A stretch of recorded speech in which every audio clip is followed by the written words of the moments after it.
Hey guys, welcome back to another video. और guys, क्या आप लोगों को पता है कि सौर मंडल के किस ग्रह को हरा ग्रह कहा जाता है? पश्चिमी देशों में गर्मियों के महीने में घड़ी को आगे क्यों की जाती है? और कांच जैसी नाजुक चीज कैसे बनती है? और गंगा जल आखिर खराब क्यों नहीं होता? और हाथ के उंगलियों के नाखून पैर के उंगलियों के नाखून से ज्यादा जल्दी कैसे बढ़ते हैं? फैक्ट नंबर 5, सौर मंडल के किस ग्रह को हरा ग्रह कहा जाता है? सूरज का 7वां ग्रह यूरेनस है और ये नीले हरे रंग का दिखाई देता है। यूरेनस के वायुमंडल में 83% हाइड्रोजन और 15% हीलियम और 2% मीथेन गैस है। और ये नीला हरा इसलिए दिखाई देता है क्योंकि इसके वायुमंडल में मौजूद मीथेन गैस लाल रोशनियों को अवशोषित कर लेती है। यूरेनस की खोज विलियम हर्शल ने 13 मार्च 1781 में की थी, जब वो अपनी दूरबीन से आकाश का अध्ययन कर रहे थे। यहाँ आपको ये बता दें कि 1986 में अंतरिक्ष यान वोयेजर 2 यूरेनस तक गया था। फैक्ट नंबर 4, पश्चिमी देशों में गर्मियों के महीने में घड़ियों को आगे क्यों किया जाता है?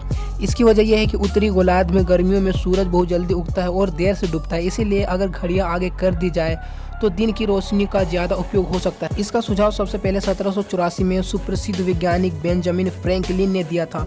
फिर सन 1907 में विलियम वेलेट नाम के एक अंग्रेज ने वसंत से लेकर पतझड़ तक घड़ियों को 80 मिनट आगे करने का सुझाव दिया, लेकिन ब्रिटेन के संसद ने इसे ठुकरा दिया। सन 1916 में आखिरकार एक अधिनियम पारित किया गया जिसके अनुसार वसंत में घड़ियों का 1 घंटा आगे करने और फिर पतझड़ में उन्हें ग्रीनिच मान समय पर लौटा देने तय किया गया। यूरोप संसद के एक अधिनियम के अनुसार मार्च महीने के अंतिम रविवार से लेकर अक्टूबर के अंतिम रविवार तक ग्रीष्मकालीन समय लागू रहता है। फैक्ट नंबर 3, कांच जैसी नाजुक चीज आखिर कैसे बनती है? कांच बनता है रेत से, रेत और कुछ अन्य सामग्रियों से। एक भट्टी में 1500 डिग्री सेल्सियस तक पिघलाया जाता है और फिर इस पिघले कांच को उन खांचों में बूंद बूंद करके उड़ेल दिया जाता है जिससे मनचाही चीज बनाई जा सके। मान लीजिए बोतल बनाई जा रही है तो खांचे में पिघला कांच डालने के बाद बोतल की सतह पर और काम किया जाता है और उसे फिर एक भट्टी में गुजार दिया जाता है।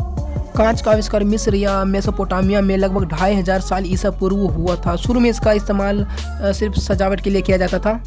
फिर लगभग ईसा से 1500 साल पहले कांच के बर्तन बनने लगे। पहली शताब्दी आते आते फलस्तीन और सीरिया में एक खोखली छड़ में फूंक मारकर पिघले कांच को मनचाहे रूप में ढालने की कला विकसित हुई और 11वीं शताब्दी में वेनिस शहर कांच के चीज़ें बनाने का केंद्र बन गया। अब तो सारा काम मशीन से ही होता है।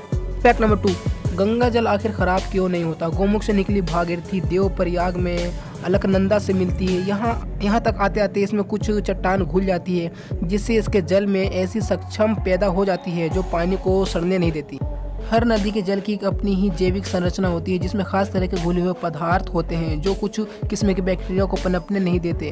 बैक्टीरिया दोनों तरह के होते हैं, वो जो सड़ाते हैं और एक वो होते हैं जो सड़ाते नहीं हैं। विज्ञान शोध से पता चलता है कि गंगा के पानी में ऐसा बैक्टीरिया है जो सड़ाने वाले कीटाणुओं को पनपने नहीं देते, इसलिए पानी लंबे समय तक खराब नहीं होता। फैक्ट नंबर 1, हाथ की उंगलियों के नाखून पैरों के नाखून के मुकाबले जल्दी क्यों बढ़ जाते हैं? हाथ की उंगलियों के नाखून को जड़ से बढ़ने में 6 महीने लगते हैं, जबकि पैर की उंगलियों के नाखून को कई साल भर लगता है। हमारे नाखून को केराटिन नामक के एक प्रोटीन से बनता है जिसकी जड़ उंगलियों की खाल के भीतर होती है और नाखून का यही भाग जीवित होता है और दिखने वाला भाग मरता है। इसलिए जब हम नाखून को काटते हैं तो हमें कोई दर्द या तकलीफ महसूस नहीं होती।